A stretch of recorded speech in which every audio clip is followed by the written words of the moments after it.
Good morning, dear students. How are you all? I hope you all are safe and fine at your home. As you all know that we are doing the extra questions of lesson number 9. That means we are revising the lesson living organisms and the surroundings, and I am explaining you the every possible questions that can be made from this chapter. I hope the videos are beneficial for you for the exam purpose. So let's continue with today's class with some more extra questions of the same chapter, living organisms and the surroundings. So the first question is, how does chameleon protect itself from its enemies? Chameleon is a animal, is a grassland animal. Grassland animal है chameleon जो रंग बदलता है, गिरगिट को बोलते हैं chameleon. So the question is, how does chameleon protect itself from its enemies? अपने enemies से chameleon अपने आप को कैसे protect करता है?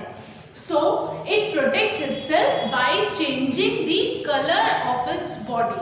वो अपने आप को क्या करता है, जिस भी एटमॉस्फेयर में या जिस भी एनवायरनमेंट में होता है वो उसके बैकग्राउंड के अकॉर्डिंग अपने कलर को चेंज कर लेता है, so that it can be hidden. वो अपना उसका जो शिकारी उसको शिकार कर रहा है उससे वो हिडन रह सके, अपने प्रीडेटर से वो हिडन रह सके, छुप सके एनवायरनमेंट में, इसलिए वो अपनी बॉडी का कलर चेंज कर लेता है. And this is known as this phenomenon of changing its colour means adjusting itself or adjusting the body according to the color of the environment is known as the camouflage. Camouflage कहते हैं इस property को, जो animals अपना colour change कर लेते हैं environment के अकॉर्डिंग. तो कैमेलियन भी एक एनिमल है, ग्रासलैंड एनिमल है, ग्रासलैंड हैबिटेट में रहता है, जो एनवायरनमेंट के अकॉर्डिंग अपना कलर चेंज कर लेता है और अपने आप को अपने एनिमीज से प्रोटेक्ट करता है. Second question is, what is the term for adjustment to environment? Adjustment to environment means environment के साथ जो ऑर्गेनिजम्स अपने आप को एडजस्ट करते हैं उसके लिए पर्टिकुलर एक टर्म है. What is that term? It is the adaptation.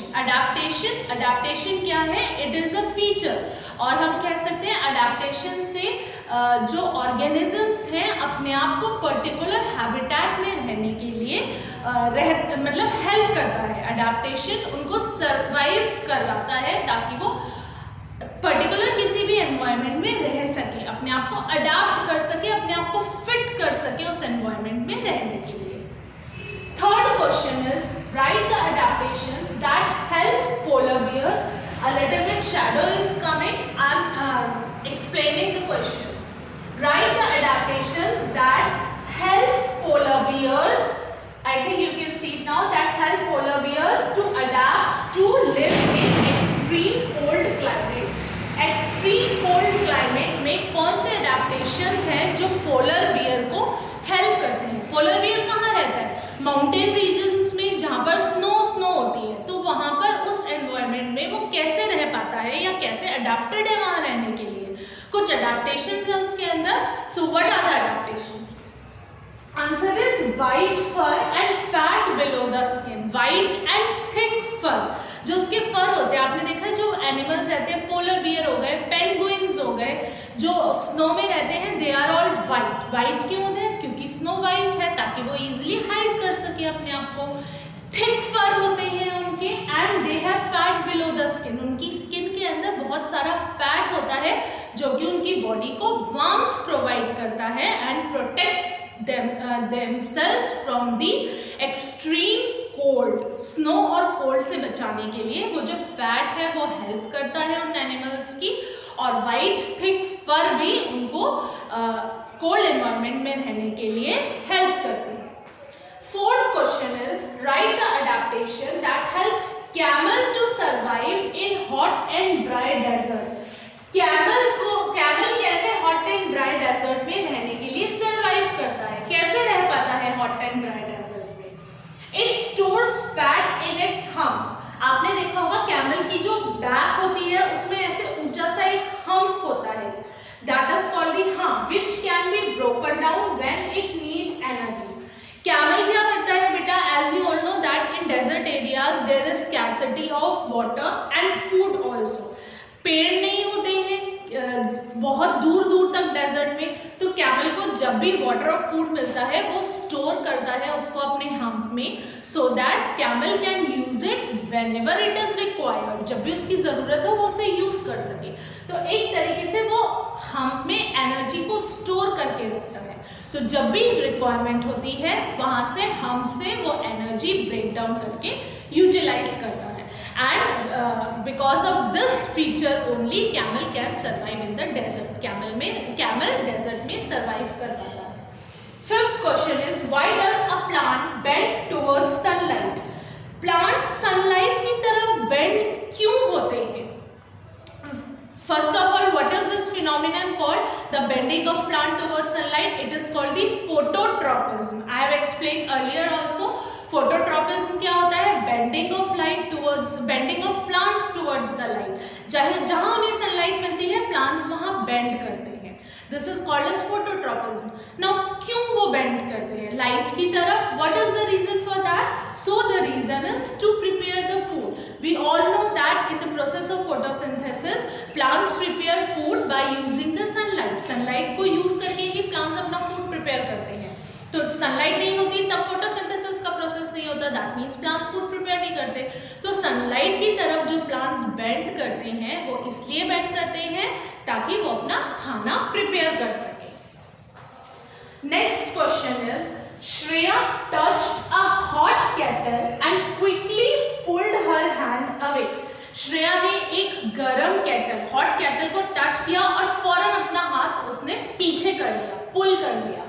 Which characteristic is proved by this statement? इस स्टेटमेंट से कौन सी कैरेक्टरिस्टिक प्रूव हो रही है? हमने कुछ कैरेक्टरिस्टिक्स पढ़ी है लिविंग ऑर्गेनिजम्स की.